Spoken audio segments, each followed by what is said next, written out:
Greetings everyone, my name is Etterville, and welcome back to my Let's Play of Mega Man Maker.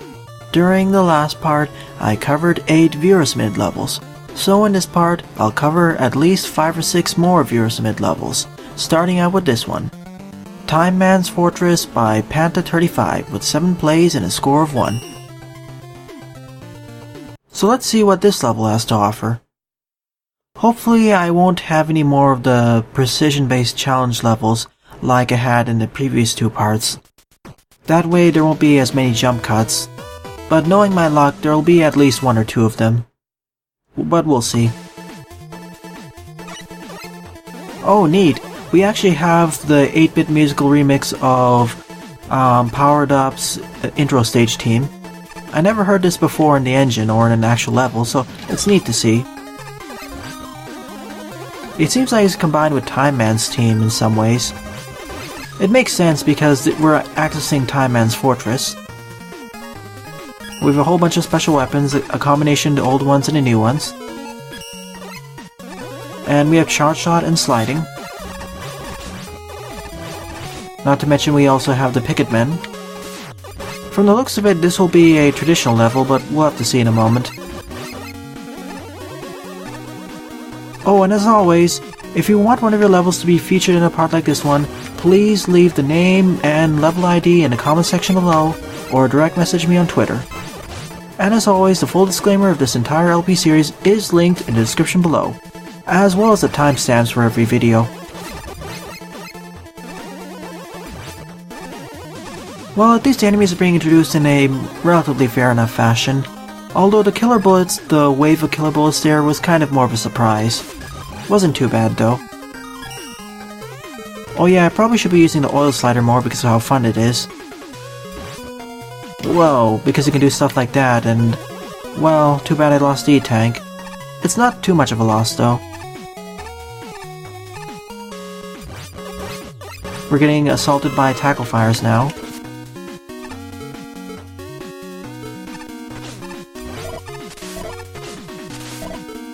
Didn't want to take any chances with those enemies, so let's take care of the Gear Riders, as well as that Crazy Razy. So far so good. Nice usage of the spinning tops as sirens. I've noticed this as a common trend between multiple level designers, and I applaud them for that. Whoa, that's a lot of enemies at once, and a mini-boss. It isn't too bad, thankfully. Especially because we have stuff like the Hard Knuckle, if I can aim it properly. Now, no worries about taking care of the hot dog, especially because as I fire off the hard knuckle, it doesn't take any extra special weapon energy. And it seems that Panta is more generous on the checkpoint placements. We didn't need the checkpoint placement earlier, but it helps. The stage isn't that difficult to require that many checkpoints, if you were to ask me.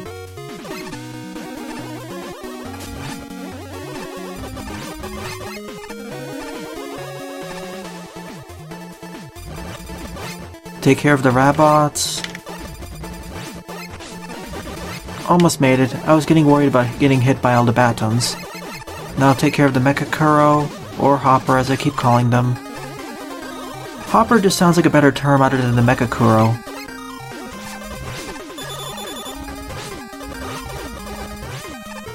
You know what, I probably should be using my special weapons more instead of just relying on these. After all, special weapons are one of the main things that keep me attracted to Mega Man in the first place. If Mega Man didn't really have special weapons, I probably wouldn't have been so invested in the series as I am here now. After all, the platforming for Mega Man for the most part isn't really that good, and only having the ability to do jumping, shooting, and sliding doesn't really allow for that much flexibility. After all, Mega Man doesn't have any acceleration. Well, he has infinite acceleration, but unlike Mario who has to accelerate, because Mega Man can instantly change direction at any time, his velocity, etc., well, it decreases the amount of challenges you can put in.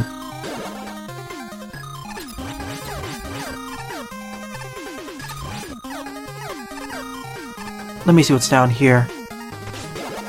Oh, it's just going up these ladders. Fair enough with me. I need to keep an eye out for after the teleporter segment because there's an extra challenge. Panda did warn me about that one.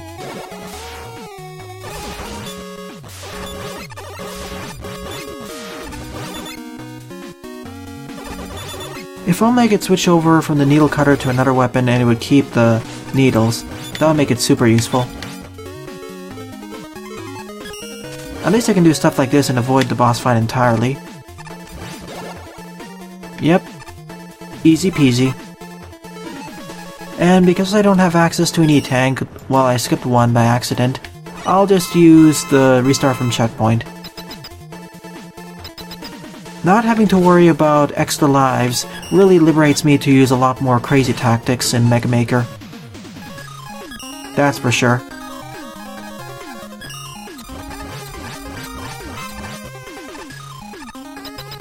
Oh, I love the Eye Slasher's utility, that's for sure. We really didn't need this extra checkpoint, but it's fine. Alright, that's what I said to look to the left for an extra E-tank. I was expecting a much harder challenge, personally speaking, like an entire gauntlet of enemies, but I guess this works, we got a spare E-tank. Here's to hoping that we get more mini-bosses in a future port of the engine, or in a future version of the engine.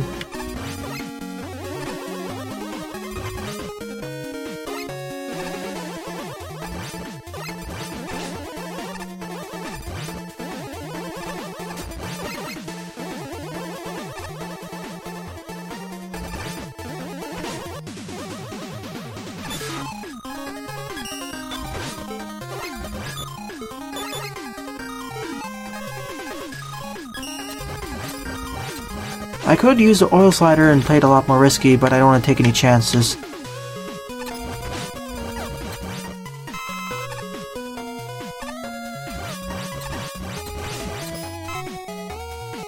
Oh, how I love the ring boomerang as well. The ring boomerang and Ice Slasher are some of my favorite weapons that were added with version 1.1. Well, most of the weapons added in version 1.1. I also like the hard knuckle, needle cannon, well maybe not the needle cannon, but the oil slider. Really, the weakest weapon I've seen so far would probably be the needle cannon. Even the oil slider has its usages for more parkour heavy stages. Even the dive missile is pretty powerful, it feels like a better version of the magnet missile as I said before, but the needle cannon seems to be the weakest one. Then again, I probably need to go to a stage that focuses on using the needle cannon in order to see how powerful it is. If the needle stayed on top of enemies or stuck onto enemies, even if you switched to special weapons, similar to how the Ice Slasher keeps enemies frozen even after switching special weapons, I would have liked it more. Maybe that'll be a buff for a future update, because right now it's better to just kill enemies using other special weapons. If the barbs stick on enemies regardless of what weapon you had, it'd be super useful, similar to the Ice Slasher. That's a lot of enemies at once.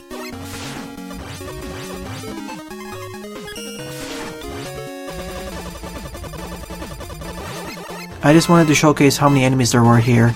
This is becoming like a fortress stage because of that forced weapon usage. It doesn't feel like a special weapons oriented stage, but definitely a fortress level because of all the enemies and you're forced to use special weapons in order to deal with them. At least doing it mostly no damage, plus we were forced earlier over there to use the oil slider.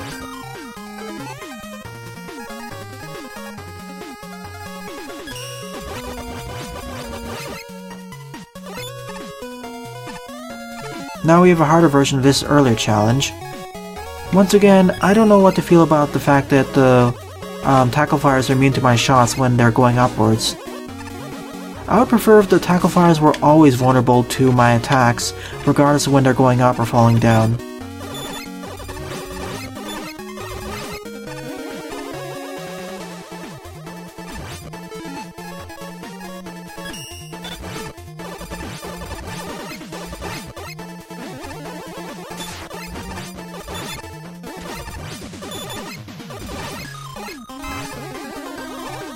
But overall, pretty above average stage, I would say.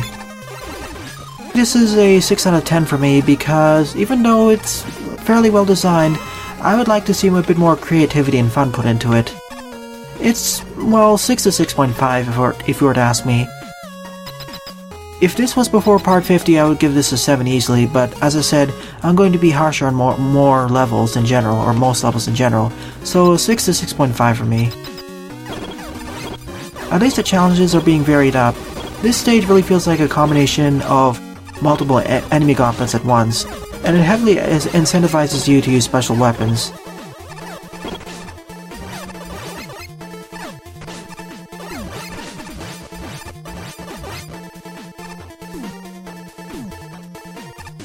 Well, that's one easy way of taking care of the big eyes there.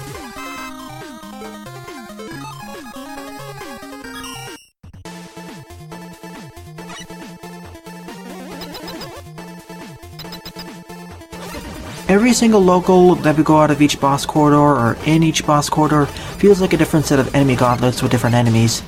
That's really what this stage feels more like, not Time Man's Fortress, but something more like Battle Man's Fortress.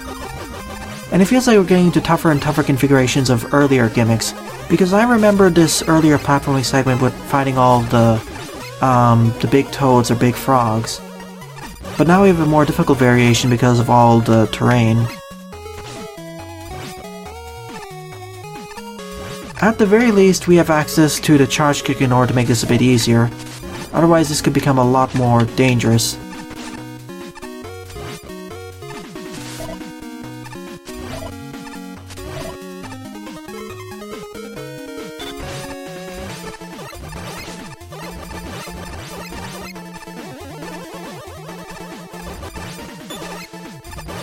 That big toad almost sniped me over there.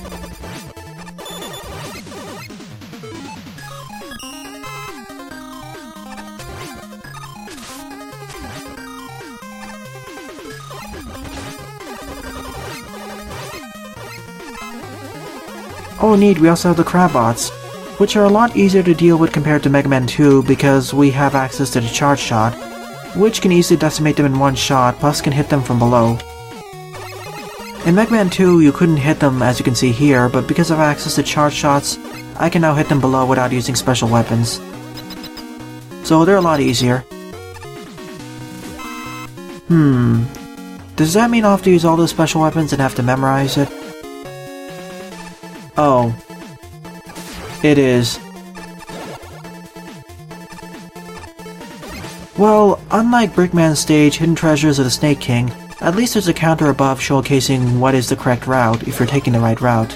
And if you take the wrong route, you're taken all the way back. Well, that's one way of showing a counter and making this a lot more user-friendly. Or player-friendly.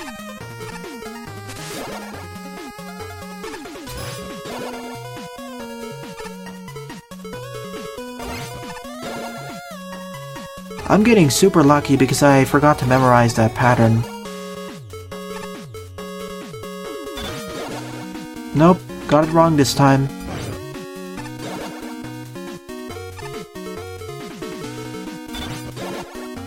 I do like this puzzle segment. I would have liked if Brickman's stage had a puzzle like this one, which was a bit more player-friendly, but he did mention, or they did mention, that it would make the puzzle a lot easier and more susceptible to brute force, so I understand why they did it in the first place and made it harder, or didn't put an indicator showcasing how far you progressed through it. I would have liked an indicator showcasing whether you're back at step 1, but that's another level. Okay, time to fight Time Man, and I was sniped. That's one way of making the boss fight harder, adding all of those killer bullets.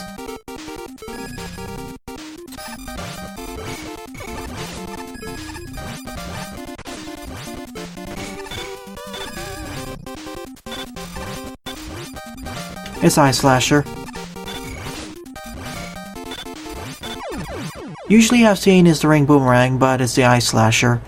Plus, using the Eye Slasher means dealing with these killer bullets is a lot easier. Well, this was more of a marathon-length stage because it took me about 14 minutes to complete. Well, 12 to 13 actually. But it was pretty fun, but as I said, I would like a little bit more variation with the challenges.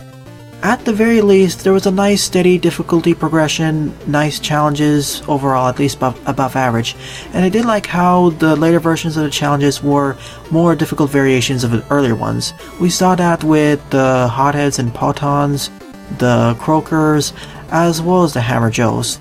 Because I enjoyed this, I will give it a thumbs up. Keep up the good work, Panta.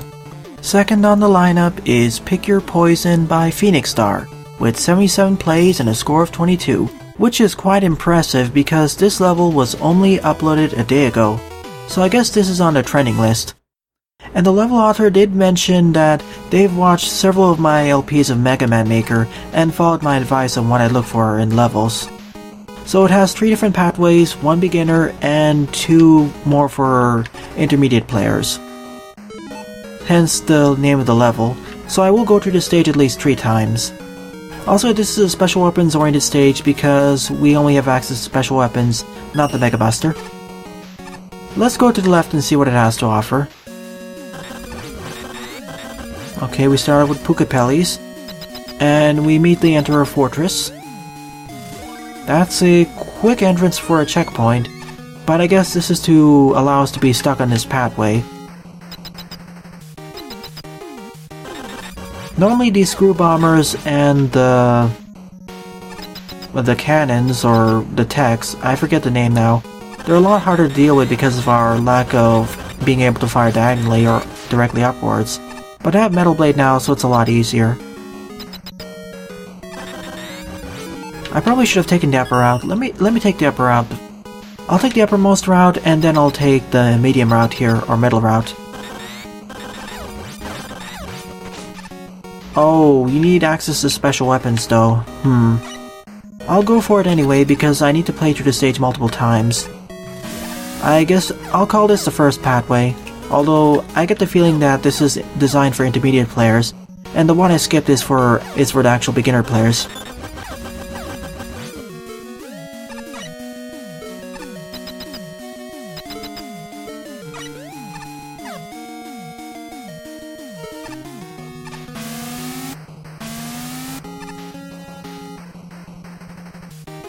I'm not gonna risk jumping into the pit below. It's probably instant death.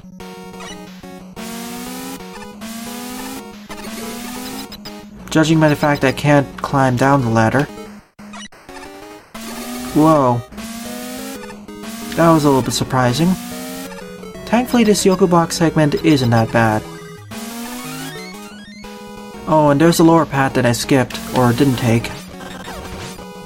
Nice to see that we have alternate pathways, or we can actually see where other pathways loop up to. And because I have access to the rush hit, I will take the easy button. Although even with all the spikes, this stage isn't that bad in terms of the number of spikes there are.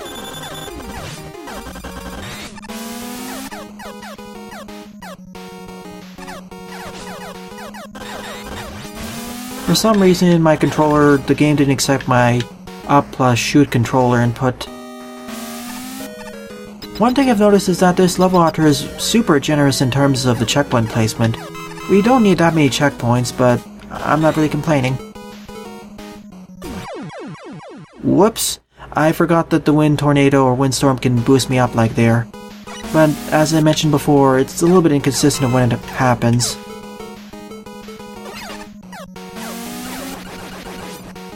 I have all these other special weapons, so I might as well use them. Ah, so this is where all the 3 pathways loop up with each other. This stage was a bit shorter than what I expected, but I guess it's fine, because we have 3 different ways of going through it, and if the stage was longer, well, it would take longer to well design it, or design it fairly. Still, this stage felt like it was kind of on the easier side. But I don't mind playing the easier stages for every so often. And I expected that to happen. After all, a lot of levels, more than a few, make Metal Man's weakness the Metal Blade. Mega Man 2 did this originally, after all. Well, let's go through this level again and take the middle route. Which I assume is the beginner route, actually, and I took the intermediate route. It's a small route back anyway, it's a small walks back. Honestly, considering this stage is easy difficulty, or breezy difficulty, we don't need an E-tank or an M-tank.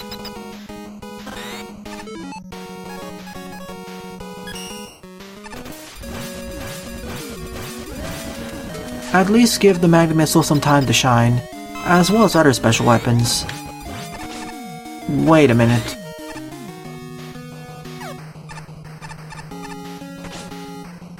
Wonderful. So I guess this is where the pathways loop up with each other in case you fall down. But then again, if you're clever enough, you can use the rush hit to get back up, but then again, you're blocked by the gyro/falling platforms. So there's that.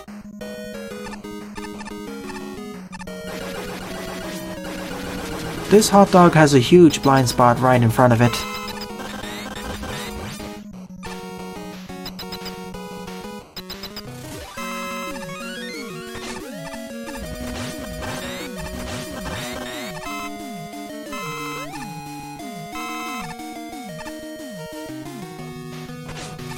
Whoops.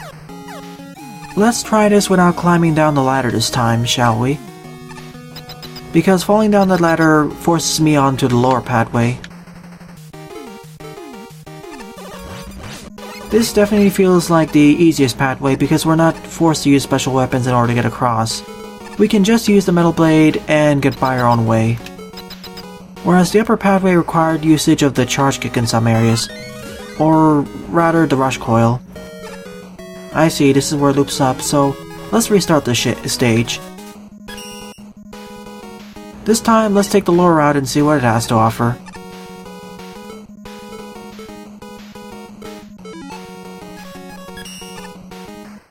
I knew it. I knew there was going to be an enemy over here.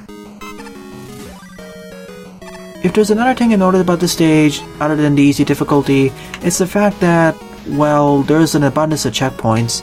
Really, you can eliminate at least half or 2/3 of the checkpoints, and the stage's difficulty will be fine. After all, as I said repeatedly before, the number of checkpoints should be directly proportional to the stage's difficulty. And because the stage is on the easier side, we don't need as many checkpoints.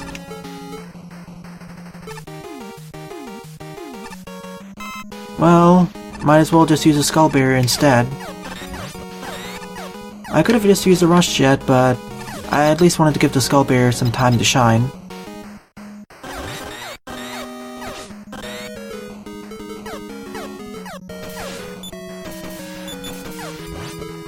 Thank goodness I have the skull barrier here.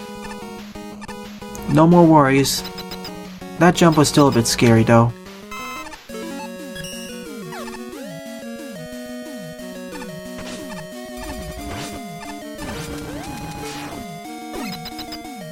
So I guess that's the end of this stage. A pretty short and easy level. It did get on the trending list, sure, but I would like the stage to have a bit more length for one, maybe give about 10 more screens for each pathway, and make it a bit more distinguishing between each of the pathways. Like, the amount of difficulty difference between the easy pathway and the two intermediate ones isn't that much. Specifically between the middle and bottom one. The top one does have a more difficult, it feels like the most difficult one because of the Yoku blocks, but there isn't that much distinction between the middle and bottom one. I would say make the bottom one a bit harder, lengthen it up with a bit more charge kick jumps and skull barrier usage, whereas the upper one also make it a bit harder with some of the Yoku block placements being a bit more precise or make the sections longer. But other than that, this stage felt like a breeze to play through, so good work, I presume, FenixStar. The next level submitted was also by FenixStar. Zelda 1, Dungeon 1, the Eagle Remake, 36 plays and a score of 7.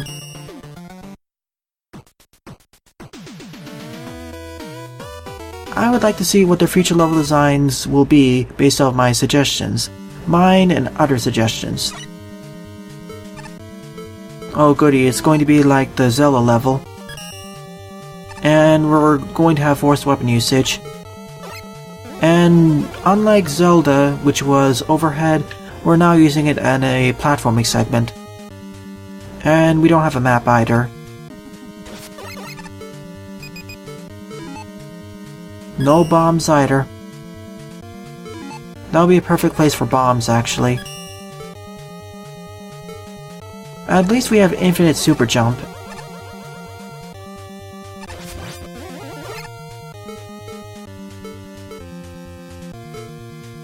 No way up to go other than up.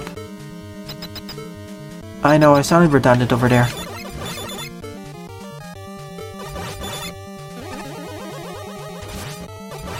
This is definitely a more special weapons oriented stage, or a fortress level, because you're forced to use the Star Crash in order to make these jumps.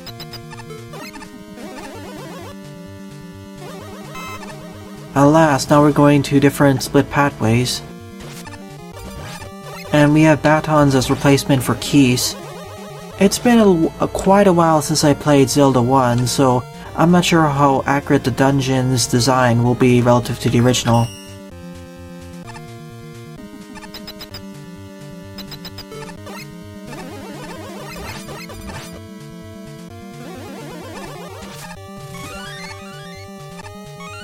And in the original one, I believe there were bombable walls in this dungeon, but we don't have the hyper bomb, unfortunately, or any bomb weapon. Then again, those walls are kind of hidden in the first place, whereas in this engine, all the bombable walls are pretty obvious where they are.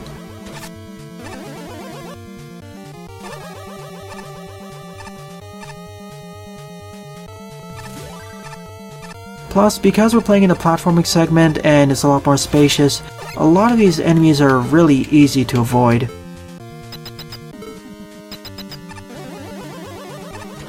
Except stuff like this one, of course.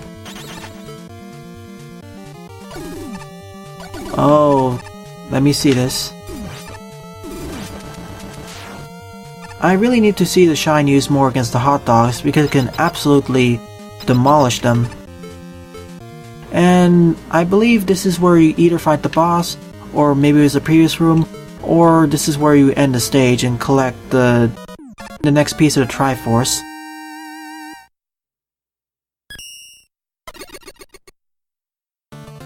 Well, this stage felt kind of more on the boring side. I understand what you were going for, Phoenix. You were trying to recreate the original Zelda Dungeon 1, the Eagle Dungeon remake, but because it's focusing more on the Zelda side and, well, the Zelda's game was more of a overhead one, and this one's platforming, it doesn't really feel well adapted. For that alone, I can't give this a thumbs up. Sure, it feels somewhat accurate, but I feel someone who's more recently played Zelda 1 or is more familiar with that series would like this level more. It really should have taken more advantage of Mega Man's own characteristics and gameplay. Fourth on the lineup is LightFistSpikeSawTreeSnake Land by Depressed, 16 plays and a score of 4. Oh boy, I was meaning to play this stage back in part 51, but unfortunately because of 2 really long levels I pushed it down to part 52, but what ended up happening there is because of a faulty ID, I wasn't able to access the level. So I pushed over to part 53 once I got the correct code, but unfortunately by then, yesterday when I wanted to play it, the servers are down. So lo and behold, I'm here on the next day, hopefully being able to play this correctly this time. And from the looks of it, this is a special weapons oriented stage focused on using the oil slider. One important thing to know about the oil slider is that it allows you to pierce right through the big fish enemies, but it doesn't allow you to pierce through projectiles and explosive enemies, so you gotta be really careful. Like, for example, the killer missiles here, or killer bullets as they're called.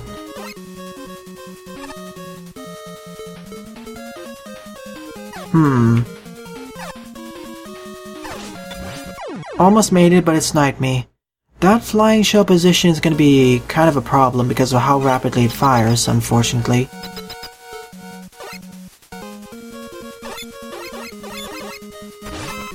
Because of stuff like that can happen with the killer missiles. The fact that they explode and respawn really quickly doesn't help matters either, unfortunately. There we go. Let's hope it works this time. You have to immediately do a double jump or jump off the platform once it comes up. Or when it drops over there, so you don't get killed. Learn how to do the double jumps for oil slider here, otherwise you will not be able to complete the stage.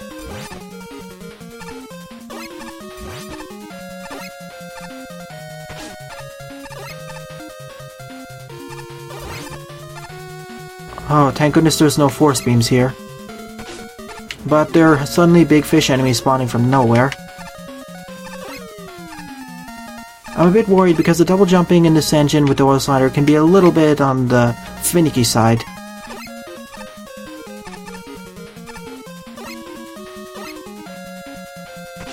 Again, I'm trying to do double jumping, but that's not working either. That's what I mean by how finicky the engine can be with the oil slider, unfortunately. This may take a few attempts before I can get this working. Okay, I need to be on solid ground so I can actually get the double jump. I still don't know why the big fish spawns randomly.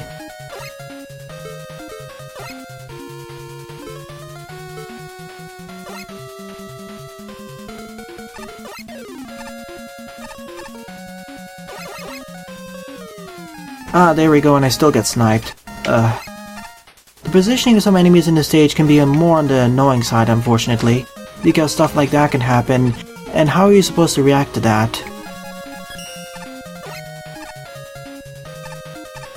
Time slow time then.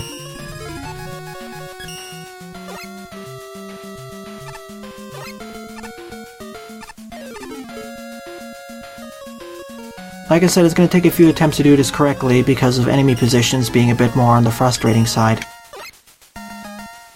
There, that's how you're supposed to do it, otherwise you keep getting sniped by the petite snakey too quickly.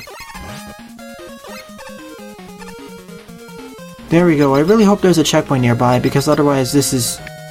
There should have been a checkpoint here, especially with the difficulty of stage preceding it, unfortunately. Because there are a lot of places where you can easily get killed. As I said repeatedly throughout this LP, the more difficult this level, the more checkpoint placement there should be. There should have been one in the center or middle of this segment. I'm gonna try one more time to farm off some weapon energy with the tackle fires, but if not, well, I'll just proceed onwards.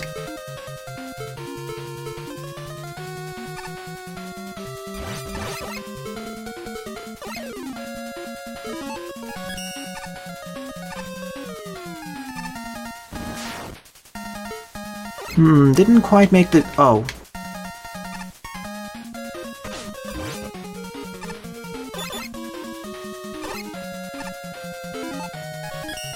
That's how you're supposed to do it.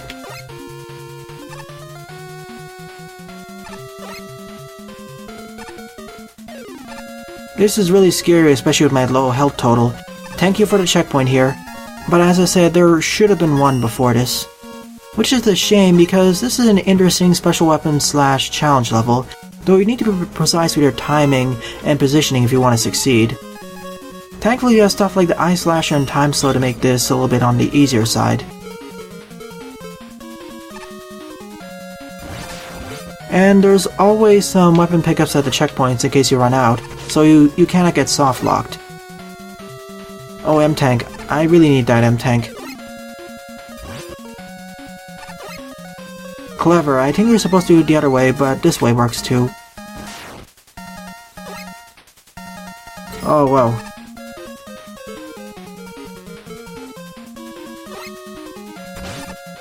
I ran right into that one. And that one. The Killer Bullet's arc is kind of annoying to dodge, unfortunately. And that's me screwing up because if I run out of oil slider or jump out of it, I'll still get hit over there. At least I have an M-Tank now in order to make things a little bit easier.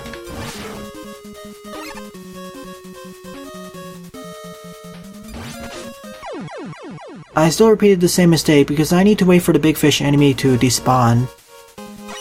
This is definitely more of a timing-based stage because if you don't time things correctly, you'll die a lot.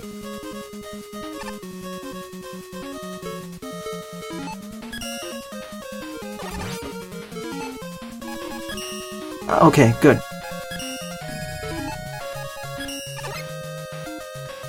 That way makes this a lot easier and a lot less frustrating to do.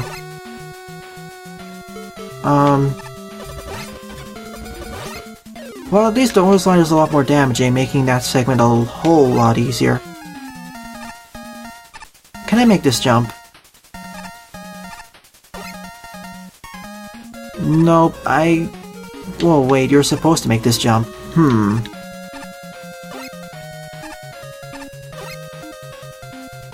Oh, that's how you do it, and there's a low ceiling too. Wonderful. Sometimes I really hate the fact that ceilings exist in Mega Maker even if they're off-screen. There we go. And now we have a lot more frequent checkpoint placement. One thing that really brings the stage down for me is the fact there should have been one checkpoint in that second segment. The one with the introduction to the killer missiles, unfortunately. At last, it's time to fight Time Man. What's his weakness?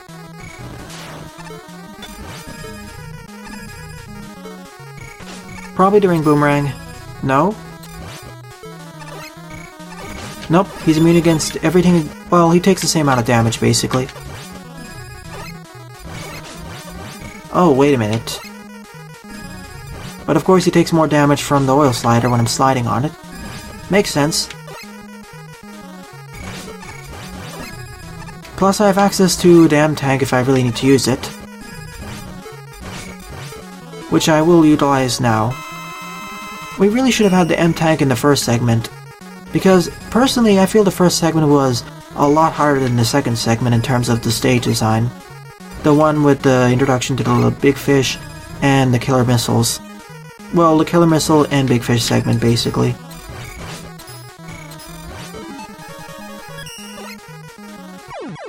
Alas, that's the end of LightFistSpikeSawTreeSnake Land. A pretty interesting oil slider / challenge level. But unfortunately, even though I liked it, the fact that we were missing that one checkpoint kinda brought down that stage for me. Also, there was the issue that the stage progression felt a bit lopsided, because we started out on a bit easier, then we got much harder, then in the third segment it was easier than the second segment.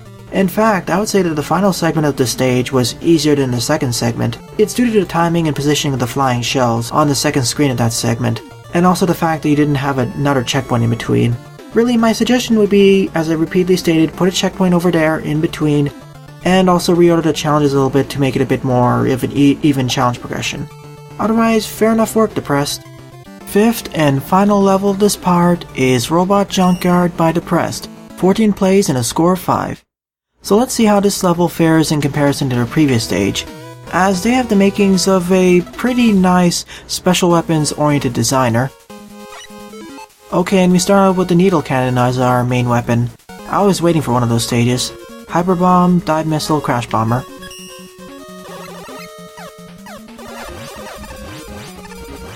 Also, because of the arcing pattern of the needle cannon, I can now hit those spines at ground level. Wonderful spikes, my favorite. Especially when I can't actually do the conveyor belt jumps properly.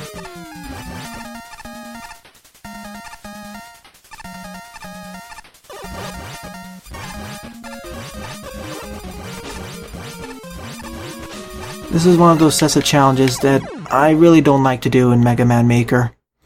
I talk about the engine's limitations throughout this LP, and one of them is of course some of the jumping patterns off of blocks, unfortunately. Like in the last part you saw, or in this part alone, well in the last part actually, you saw how some of the jumping patterns were really off. For example, when you jump onto a gyro platform next to a spike, the collision detection can act a little bit wonky and it can more often than not kill you, when graphically it doesn't look like it should. And now we have the brain breaks coming in.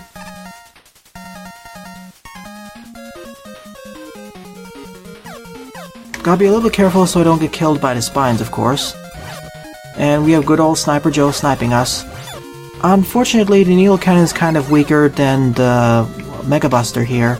This is one of those locations where I would really like to have the Mega Buster. At the very least, we have the Dive Missile to make things a little bit easier.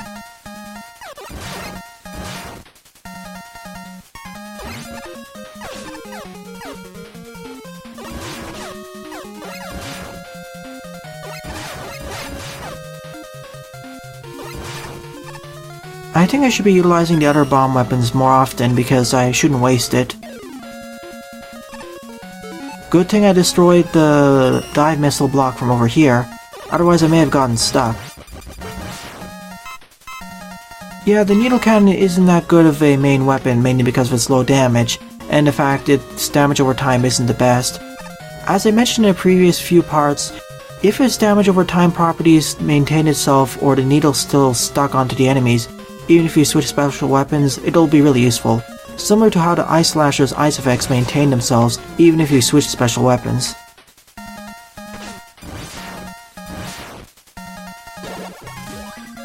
Thank goodness there's a checkpoint here.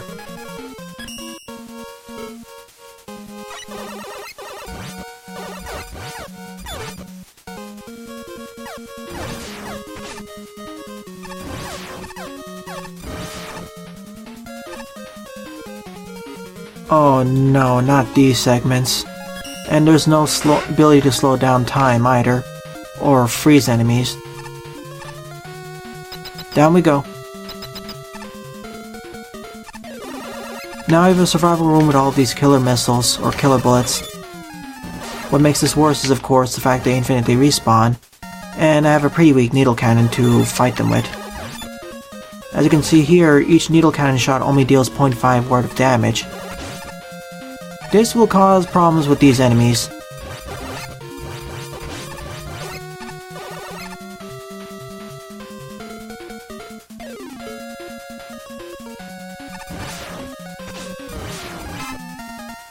I didn't realize the brain breaks actually could absorb one hyper bomb.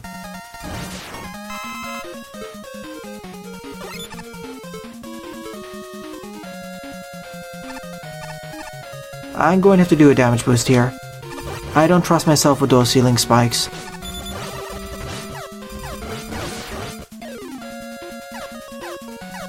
Having the needle cannon in this stage as a primary weapon is more of a hindrance than anything else. Thank you for the better checkpoint placement. It's definitely better than the previous level. This is a little bit less in difficulty in comparison to the previous stage. Thankfully there isn't that many precise jumps, but the difficulty progression is a bit off, because the first segment with all the spike jumps was certainly more difficult than these following segments.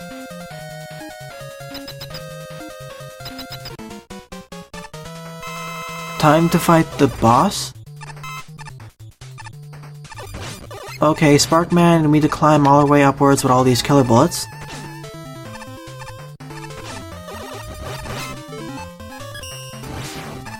Please get down.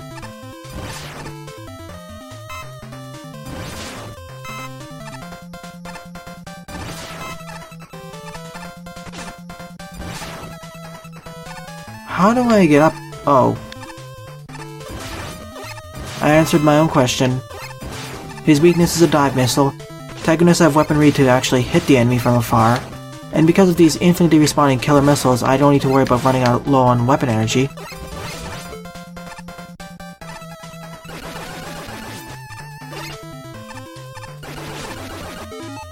Only problem is worrying about dying. Especially because the dive missile doesn't exactly arc the way I usually want it to. That's one advantage of using the magnet missile.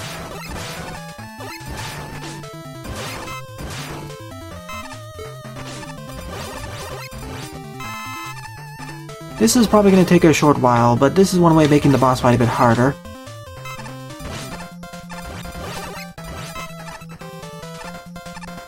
Again, as I just mentioned, having needle cannon as the main weapon is more of a hindrance than anything else in this type of stage.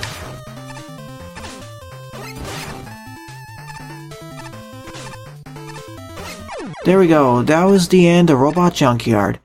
Another special weapon oriented stage focusing on using the needle cannon, and it was kind of a challenge level due to some of the segments, although much more on the easy side. In fact, I'll just consider this to be a special weapons oriented stage. I will give this a thumbs up, but it's really on the lower end of giving a thumbs up, per se speaking. As having the needle cannon here was much more of a hindrance, because having the Mega Buster would be a universal positive. Thankfully we had all the explosive weaponry in order to make the stage a lot easier.